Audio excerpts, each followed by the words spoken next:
Mga kababayan, kamusta po kayo? Si Kamanong po ay nagbabalik muli at tayo po ay magkomentuhan dito po sa Tambayang Makabayan. Sana po nasa maayos po kayong kalagayan. At tayo po ay mag-umpisa na at komentuhan po natin muli yung tagapagsinungaling di umano na Malacanang at tinatawag din pong basura o garbage in, garbage out ng Vice President. At talagang hindi po lumulubay dahil sa laki po yata ng budget ng kanilang ahensya ay tuloy-tuloy po ang demolition job at puro po black propaganda nila di umano. At ngayon po, ano po ang kanyang kinakalat, pinagkakalat po sa Vice President?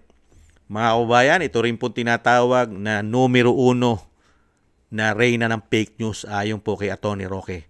Ang kanya naman pong pinagkakalat ngayon, ano ang nagawa ni BP Sara maliban daw po sa paninira lamang.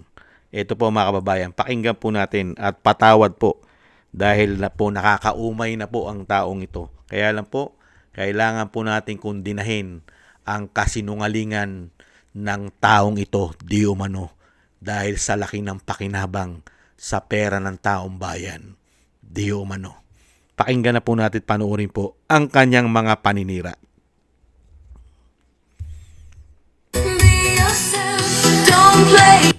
Ilang taon na siya? 2022 to 20... Sige, ito na lang, mga Krin. Para makita natin kung nagtatrabaho siya talaga. Kung kaya niya magtrabaho sa 2028. 2028. Ngayon pa lang, tingnan nyo. Magsabi kayo, mga Krin, kung anong maganda niyang naging proyekto, maliban sa tree planting, ha? Maliban sa tree planting. Ano naging maganda niyang trabaho? Tree planting, isang puno pa lang nakikita natin. After that, hindi ko na alam kung nagtatanim ba siya talaga eh. Diba? So, maliban sa tree planting, Dali Babes, diba? Ano pa ang nakita nyo itinulong niya sa gobyerno? Maliban sa tree planting, maliban sa paninira. Ha? Diba? Maliban sa pagtatanim at paninira, ano pa? Para sa bayan. Diba? Dapat itanong natin sa kanila, ano na ba nagawa mo? Diba? Maliban sa magnegosyo taday, libreng tinapay, ha? Ano pa ba? Libreng sakay. Ano pa? Ano pa ang naitulong mo maliban sa paninira? Kaya na manghula. Naman eh, hirap na hirap ba kayo? Ha? Ano, namasyal. Ayun, meron pa pala namasyal sa resort. Pumunta sa lanay. Pumulot ng dahon. Oo. Travel abroad. Ay, ang dami pala niya ginawa. Corrupt. Photo ops lang din. Yung tree planting ni Inday Chucky. Traveling. Iwasan ang pagbibisikleta at carpooling. Ay, marami pala, Francis Leg, no? Marami pala siya nagawa. Ha? Para makatulong sa mataas ng presyo ng gasolina. Yung nga, no? Na masura. Nakwatsa, dumampot ng basura. Oh. Ayan. Yan yung makikita natin sa kanya. Ilang taon na siya? 2022 to 20... Sige, ito na lang. Mag-aapat na taon na daw po, mga tambay. Ikukumpara po sa kanyang amo na napakarami po nagawa na korupsyon sa bansa. Hindi kaya? Daan-daang bilyon ng pondo. Ano raw po nagawa ng Vice President? Mga kababayan, ito pa pasagutin natin ang mga proyekto at programa ng Vice President, mga kababayan. Ito po, ang sinasabing wala raw pong nagawa at walang programa ang Vice President. Grabe po kasi silang manira, mga kababayan. Ito po, hanapin lang po natin. Medyo natabunan po, mga kababayan. Dahil nga po, ang ginagawa po ng taong ito, dahil sa laki po ng pondo, yan muna natin, mga tambay. Ito po, kung gaano po kalaki ang pondo na hinahanapan niya po at pinaparehas niya po sa Pangulo ng bansa ngayon. Kung gaano po kalaki ang budget po nitong nung Office of the Vice President at hinahanapan niya po ng napakaraming paggawa at tulong sa Pilipinas, mga kababayan. Ayan po ang budget ng Vice President. Hindi po ba? Nakita niyo po yung budget ng Vice President? Kung gaano po kaliit, mga kababayan, 800 plus million lang po ang budget ng Vice President. 889 million ang budget niya po ng 2026. Ang budget po ng PCO, 2.7 billion 2026. Ang budget po ng Ombudsman, 6.2 billion.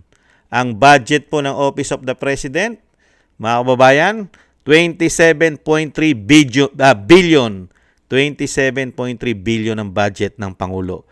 Ikumpara mo sa 889 million na hinahanapan po ng napakarami pong pagtulong at paggawa sa mga Pilipino. Ito pong tagapagsinungaling di umano ng Malacanang. Hindi po ba dapat ang hanapan po natin ng marami nagawa? Yung may budget po ng 27.3 billion at lalong-lalo po yung naninira ngayon na may budget po na 2.7 billion ang kanyang ahensya, ang PCO. Isang damukal po ang budget na 2.7 billion at hinahanapan po ng paggawa ang Vice President. Samantalang yung opisina po nila na 2.7 billion, ano naman po kaya ang naitulong nito? Nakapagtanim po kaya ng puno ito? Nakapagpakain po kaya ito, mga kababayan? Yan po ang hirap po sa panahon ngayon. Makapanira ka lamang dahil nga po mapuputulan po kasi sila ng sungay at buntot, mga kababayan. Mawawala na po kasi ang mga buntot nila at sungay pagka po ang ating Vice President ang naging Pangulo ng bansa. Lahat po ng mga pinagagawa nila ay mapuputol na po ang mga sungay at buntot nila, mga kababayan. Ito po, pakinggan po natin ang nagawa ng Vice President, mga kababayan. Alam mo ba ang mga proyekto ni Vice President Sara Duterte para sa mga Pilipino mula nang maupo siya? Ito ang mga serbisyo at tulong na naipatupad na ng Office of the Vice President, OVP, DO. Libreng Sakay Public Transport Program. Ito ay libreng transport service na tumulong sa daan-daan libong commuters sa Metro Manila, Cebu, Bacolod at Davao para mas madaling makapunta sa trabaho o eskwela. Daily Tribune. 3. Magnegosyo. Day Program Proyekto na nagbigay ng 150,000 kapital at business training sa mga grupo at individual para magsimula ng sariling hanap buhay. 4. Pagbabago. A Million Learners and Trees Campaign. Program na nag-distribute ng school supplies at dental kits sa mga estudyante at sabay na nagtanong ng libo-libong puno para sa kapaligiran. 5. Disaster Relief at Food Support. Sa panahon ng mga bagyo at lindol, ang OVP ay naghatid ng relief goods, rice distribution at food trucks para sa mga pamilya na naapektuhan ng kalamidad. Philstar.com. 6. Pagpapalawak ng serbisyo sa lalawigan. Nagbukas ng satellite offices sa Luzon, Visayas at Mindanao para mas malapit ang serbisyo sa mga mamamayan. Manila Bulletin. 7. Sistema laban sa corruption, digitalization efforts. Pinagtutuunan niya ng pansin ang digitization at transparency ng government processes para bawasan ang mga anomalya at mapabilis ang serbisyo. mnltoday.ph. Kung gusto mong malaman pa ang iba pang proyekto ni VP Sara Duterte at paano ito nakakatulong sa mga...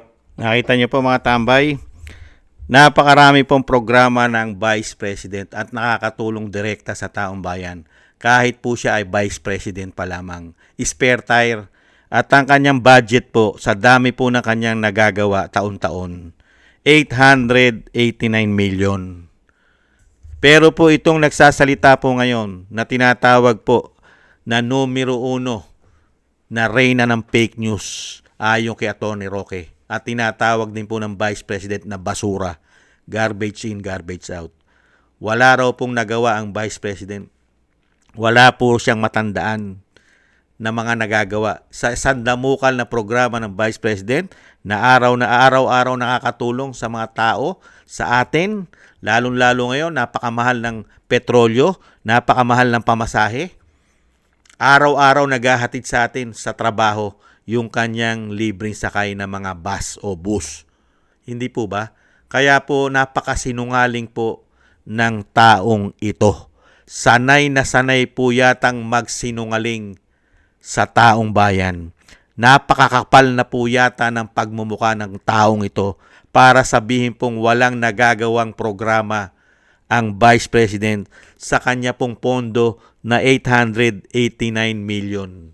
Samantalang ang opisina nila na PCO, 2.7 billion ang budget po nila.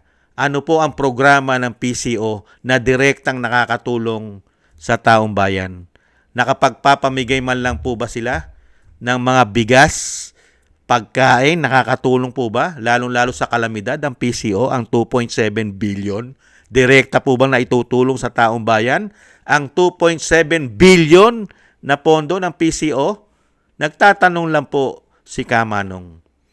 Napakalaki po ng 2.7 billion ng kanilang opisina.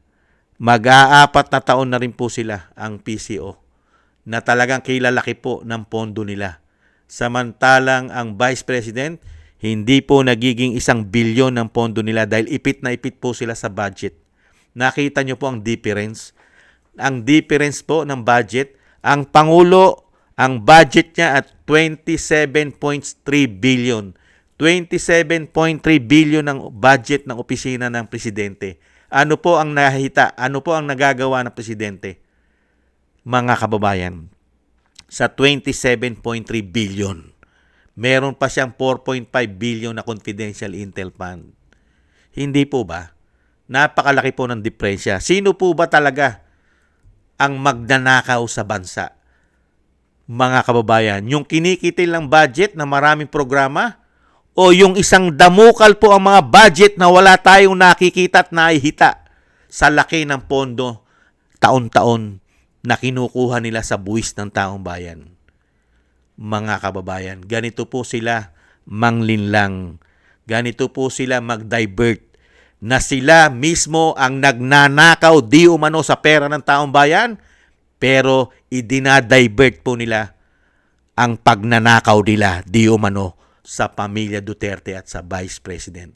Ganyan po kawawalang hiya di umano at kasasakim at nagpakademonyo na sa kapangyarihan at pera ng taong bayan. Kaya nga po tayo ay nagdarasal at umaasa na sa mga darating na panahon, ang mga tao na ito ay maputulan po ng sungay at mga buntot. Lalong-lalo po pag pinagkaloob po ang isang Duterte sa Malacanang. Napakarami pong mapuputulan ng sungay at buntot at ibabalik at isusuka ang mga pinagnanakaw nila, lalong-lalo yung mga nilagay sa maleta. Hindi po ba? Yan po mga kababayan, ang sinasabi po na nagpapakalat po ng fake news yata na wala raw po nagagawa ang opisina ng Vice President. Ang nakapagtataka lang po, hindi po ito sinasampahan ng kaso ng NBI. Ang nagpapakalat talaga ng fake news sa bansa, di umano. Wala pong kaso ang NBI. Hindi kaya? Lahat po ng sinasabi ng taong ito ay karamihan at halos fake news yata. Pero wala pong kaso sa NBI. Dahil nga, paano mo kakasuhan? Alam naman po natin ang karakas nila ngayon sa buwatan. Kaya nga po sinasabi ng mga kababayan natin, taong bayan, sindikato ang gobyerno ngayon. Hindi po ba? Maraming salamat po mga kababayan at huwag na huwag po tayong maniniwala doon sa nagpapakalat po ng fake news, lalong-lalo po kung malaki ang budget. Pagka sobrang laki ang budget at wala tayong nakikita na ginagawa at nakihita sa laki ng pondo nila, sigurado po yon. Nagpapakalat di umano ng fake news para mailihis at hindi mapag-usapan ang sobrang lalaki ng pondo nila na wala tayong nakihita. Hindi po ba?